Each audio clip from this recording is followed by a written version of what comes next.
திரைப்பட உலகத்தில் வளர்ந்து தான் மட்டுமல்லாது ஒரு அரசியல் இயக்கத்தை வளர்த்து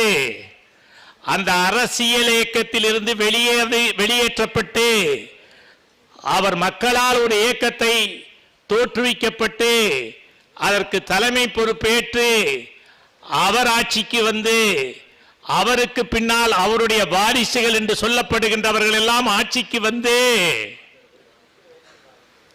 இன்று வரையில் மக்களால் போற்றப்படுகிறார் என்று சொன்னால் உலக வரலாற்றில் எம்ஜிஆருக்கு இணை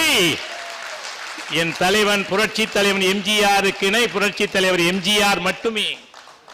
புரட்சி தலைவனே, அன்பு நீ, அறிவு நீ, பண்பு நீ, பரிவு நீ, பாசம் நீ, பைந்தமிழின் சீரிழமை திறம் நீ, பருகா அமுதம் நீ, பாலின் நெய் நீ, பழத்தின் ரசம் நீ, பாட்டின் பண்ணும் நீ, பருதி நீ, கொள்ளும்